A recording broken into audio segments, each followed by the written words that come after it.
أعوذ بالله السميع العليم من الشيطان الرجيم بسم الله الرحمن الرحيم۔ محترم سامعین کرام، السلام علیکم ورحمۃ اللہ وبرکاتہ۔ امید ہے آپ سب خیر و عافیت سے ہوں گے۔ اللہ الرحمن سے دعا ہے کہ مسلمان جہاں کہیں بھی رہے امن و سلامتی میں رہے، آمین ثم آمین۔ الحمدللہ ثم الحمدللہ، ہم لوگ قرآن کی بیس جو ہے وہ کافی حد تک کر چکے ہیں، اور انشاءاللہ تعالی میری کوشش ہے کہ میں ایک ویڈیو جو چیپٹرز ہم نے کر لیے ہیں، جتنی بیسکس کی ہیں، اصول کیے ہیں، تجوید کیے ہیں، قاعدے کیے ہیں، ان کو میں ایک ہی ویڈیو میں مینشن بھی کر دوں۔ آج ہم لوگ جو شروع کریں گے، اب جو ہمارے جتنے بھی چیپٹر سٹارٹ ہوں گے، اب وہ آپ نے یاد رکھنا ہے کہ وہ سارے سمجھنے والے ہیں، ٹھیک ہے؟ وہ سب سمجھنے والی چیزیں ہیں اور مشکل نہیں ہے۔ ایک بار سنیں گے نہیں سمجھ آئے گا، دوسری بار سنیں گے نہیں سمجھ آئے گا، لیکن تیسری بار انشاءاللہ وہ سمجھ آ جائے گا۔ تو آج جو میں نے سلیکٹ کیا ہے چیپٹر، وہ ہے عارضی زبر زیر کا۔ عارضی زبر زیر یعنی ٹیمپریری سائن جو آپ نے خود لگانا ہوتا ہے، ٹھیک ہے؟ تو اس کو ہم دیکھتے ہیں کہ وہ کس طرح سے ہمیں لگانے ہوتے ہیں۔ سب سے پہلے اس کی ڈیفینیشن دیکھ لیتے ہیں کہ کیا ہے۔ کسی لفظ کے شروع والے حمزہ پر زبر زیر پیش خود لگانے کا قاعدہ، ٹھیک ہے؟ خود لگانا مین کہ آپ کو خود لگانی پڑے گی، لکھی نہیں ہوگی قرآن پہ، یہ نہیں ہوگی۔ آپ کو اصول پتہ ہونا چاہیے کہ آپ نے اس کو کیسے لگانا ہے، ٹھیک ہے؟ تو آج یہ وہی چیز ہے۔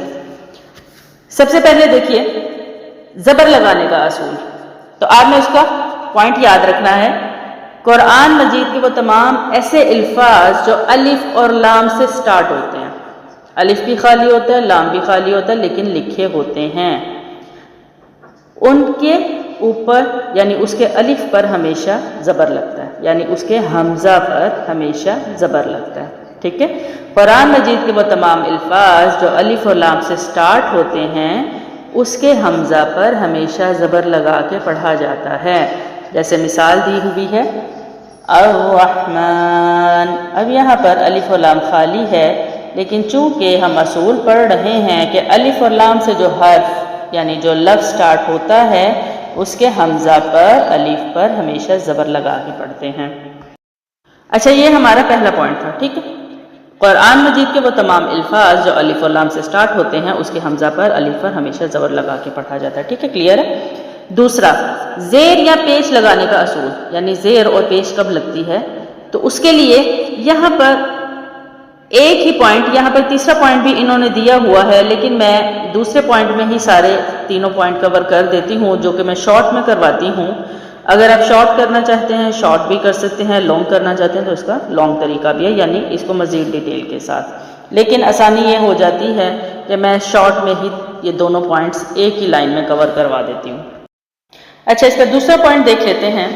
قرآن مجید کے وہ تمام الفاظ جو صرف الف سے شروع ہوتے ہیں، یعنی اگلا حرف لام نہیں ہوتا، اس میں آپ نے کیا کرنا ہوتا ہے کہ الف چونکہ خالی ہی ہوگا، ٹھیک ہے؟ اگر یہاں پر یہ چیپٹر کروایا جا رہا ہے تو اس کا مقصد ہے کیونکہ قرآن میں یہ حروف خالی آئیں گے، ٹھیک ہے؟ یہ لازم ہوگا، آپ کے پاس نالج ہونا چاہیے کہ آپ نے ان کو کیسے پڑھنا ہے۔ تو وہ الفاظ جو صرف الف سے سٹارٹ ہوتے ہیں، اگلے حرف کوئی بھی ہو سکتا ہے، دال بھی ہو سکتا ہے، قاف، با، جیم، کچھ بھی ہو سکتا ہے، اس میں آپ نے کیا کرنا ہے، یہاں اگزامپل کے طور پہ دیکھتے ہیں، یہاں پر یہ دیکھیں لکھا ہوا ہے ادخلوہا، یہاں پر آپ نے تیسرے حرف کو دیکھنا ہے جسے حرف عین بھی کہا جاتا ہے۔ الف پہلا حرف ہے، دال دوسرا اور خا تیسرا حرف ہے۔ تیسرے حرف پہ کیا ہے؟ پیش ہے، تو الف پر آپ پیش لگائیں گے۔ اچھا، یہ پوائنٹ سمجھ آ گیا؟ پہلا پوائنٹ کیا ہے؟ الف لام سے جو شروع ہو گئے اس کے حمزہ پر ہمیشہ زبر لگے گا۔ دوسرا پوائنٹ کیا ہے کہ اس کو الف خالی ہوگا، اور تیسرے حرف کو دیکھیں گے، تیسرے حرف پر اگر پیش ہے تو حمزہ پر پیش لگے گا، ٹھیک ہے؟ دوسرا پوائنٹ ہو گیا۔ اب تیسرا پوائنٹ جو انہوں نے نیچے دیا ہوا ہے، لیکن ہم اسی میں کور کر لیتے ہیں اس کو، اور وہ کیا ہے کہ اگر تیسرے حرف پر زبر یا زیر ہو، زبر ہو یا زیر ہو، تو دونوں صورتوں میں حمزہ کے نیچے زیر ہی لگے گا، زبر نہیں لگتا۔ اچھا، یہاں پر ہم لوگ ان کے جو ہیں الفاظات جو لکھے ہوئے ہیں ایگزامپل کے طور پہ ہم ان کو بھی دیکھ لیتے ہیں اور اپنی ڈیفینیشن دوبارہ رپیٹ کرتے ہیں۔ ہم نے پہلا اصول کیا پڑھا ہے کہ الف اور لام سے جو حرف سٹارٹ ہوتا ہے اس کے حمزہ پر ہمیشہ زبر لگا کے پڑھتے ہیں۔ جیسے یہاں پر ایگزامپلس کیا ہیں؟ الرحمن. ٹھیک ہے. اب آگے انہوں نے الف ایڈ کے اوپر زبر لگایا ہوا ہے, حمزہ پر زبر لگایا ہوا ہے, لیکن قرآن میں نہیں ہوگا. ٹھیک ہے. اور اگر ہوگا بھی تو آیت اگر آپ نے سٹارٹ کی ہے, ٹھیک ہے, تو اس پر نہیں ہوگا, پچھلے حرف سے ملانا پڑے گا, یا اگر آیت کا سٹارٹ آپ نے اسی سے لینا ہے تو پھر آپ کو سائن خود لگانا پڑے گا. ٹھیک ہے. الکتاب. ٹھیک ہے. حمزہ پر زبر لگایا کیونکہ الف اور لام سے ہی سٹارٹ ہے.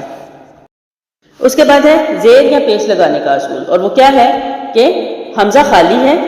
ٹھیک ہے. پھر آپ نے اس کو کیا کرنا ہے, تیسرے حرف کو دیکھنا ہے, اگر اگلا حرف لام نہیں ہے تو. ٹھیک ہے. لام نہیں ہے تو, اگر الف اور لام ہے تو آپ نے حمزہ پر زبر ہی لگانا. اگلا حرف کیا ہے, تیسرے حرف کو دیکھیں گے, تیسرے حرف پر اگر پیش ہوگا تو آپ حمزہ پر پیش لگا کے پڑھیں گے. اب جیسے فار ایگزامپل کے طور پہ ادخلوها. ٹھیک ہے. حمزہ پر پیش لگا کیونکہ خا تیسرا حرف ہے اور اس پر پیش ہے. اقتلوا اقتلوا اعبدوا اعبدوا اعبدوا, با کے اوپر پیش ہے. تو یہ کیا ہو گیا, یہ دوسرا پوائنٹ بھی کلیئر ہو گیا کہ اگر تیسرے حرف پر پیش ہے تو حمزہ پر پیش لگے گا. اس کے بعد اس کا تیسرا پوائنٹ ہے, وہ کیا ہے, اگر تیسرے حرف پر زبر ہے یا زیر ہے تو دونوں صورتوں میں کیا ہوگا, حمزہ کے نیچے زیر آئے گی. اب یہاں پر دیکھیں, پہلے تیسرا حرف کون سا ہے, جیم, اور جیم کے نیچے زیر ہے تو کیا ہوگا, ارجعی ارجعی. اب یہاں پر میں را کو موٹا پڑھ رہی ہوں. اب یہاں پر را کا ایک اصول ہے کہ جب عارضی زبر زیر آپ لگاتے ہیں, زیر لگاتے ہیں خود سے, تو را ساکنہ ہوا گیا تو وہ را موٹا پڑا جاتا ہے. یہ ہم انشاءاللہ اس کو آپ اتنا نوٹس نہیں کیجیے گا, ہم آگے را کے جو اصول کریں گے نا اس میں یہ قاعدہ ہے, ہم وہاں پر اس کو مزید سمجھیں گے. ٹھیک ہے. اب یہاں پر دیکھیے اگلا جو حرف ہے انفطرت. اب یہاں فا پر زبر ہے, تیسرا حرف فا ہے, فا پر زبر ہے, اور ہم نے کیا کرنا ہے, حمزہ کے نیچے زیر لگانے, کیونکہ ہم نے پڑھا ہے کہ زبر بھی ہوگا تو زیر لگے گی. انفطرت انفطرت. ٹھیک ہے. اتبعوا اتبعوا. اچھا جی, اس کے بعد یہ آخری ایک پوائنٹ ہے, اس کو کر لیتے ہیں. البتہ 8 الفاظ میں تیسرے حرف پر پیش ہونے کے باوجود حمزہ کے نیچے ہمیشہ زیر لگتی ہے. اچھا, ایک تو یہ ہے, اور ایک ہے نون ساکن اور تنوین کے بعد کچھ حروف ہیں کہ وہاں پر یا آنے کے باوجود آپ غننے کے بغیر پڑھتے ہیں. وہ انشاءاللہ جب ہم غننے کریں گے میں تب بتاؤں گی کہ ان 8 الفاظوں کو بھی ہمیں ایز اٹ از ہمارے استاذہ نے کروایا, یہاں پہ ہم ایز اٹ از یاد کرتے ہیں. اس کی ریزن کیا ہے, نہ یہاں مینشن کی ہوئی ہے, نہ مجھے آج تک پتہ چلی, اور نہ مجھے کسی استاد نے بتایا, یہاں پر بھی نہیں لکھا ہوا. تو ہم کیا کرتے ہیں, اور ہمارے استاذہ نے کیا کیا کہ ہمیں یہ حروف جو ہیں یاد کروا دیے کہ اگر قرآن میں یہ آئیں اور تیسرے حرف کے اوپر پیش ہو, ٹھیک ہے, تو آپ نے حمزہ کے نیچے زیر ہی لگانے. اور وہ کون سے حروف ہیں, اسم, امرؤ, ابن, اتقوا, انشوا, ایتو, اقضوا, ابنو. ٹھیک ہے. یہ 8 حروف ایسے ہیں جن کو آپ نے پیش ہونے کے باوجود تیسرے حرف پر حمزہ کے نیچے زیر لگا کے پڑھنا ہے. اچھا جی, یہ ہمارا چیپٹر جو ہے صرف اتنا ہی تھا, الحمدللہ چھوٹا ہے اور مکمل ہے. ٹھیک ہے. ان پوائنٹس کو یاد رکھنا ضروری ہے, سمجھنا اور یاد رکھنا ضروری ہے. تو آپ لوگ جتنی محنت کریں گے, کوشش کریں گے, انشاءاللہ تعالی اللہ الرحمن نے چاہا تو آپ کے لیے آسانیاں ضرور آئیں گے. اور ہمیشہ یاد رکھیں, میں بار بار کہتی ہوں کہ پہلے کام مشکل ہوتا ہے, اس کے بعد اللہ الرحمن اس کو آسان کر دیتے ہیں. ٹھیک ہے. کوشش کے بعد اور اس پہ بھروسے کے بعد. تو اللہ الرحمن سے دعا ہے کہ ہماری اس کوشش کو قبول کریں اور اپنی شان کے مطابق اس کو بڑھا چڑھا کے اپنی بارگاہ میں قبول و منظور فرما کر ہمیں آخرہ میں اس کا بہترین اجر عطا فرمائے. آمین ثم آمین. اب دیکھتے ہیں کہ انشاءاللہ تعالی کون سا چیپٹر جو ہے وہ ہم نیکسٹ کریں گے. میری اگلی ویڈیو تک اپنا بہت سارا خیال رکھیں. السلام علیکم ورحمۃ اللہ وبرکاتہ.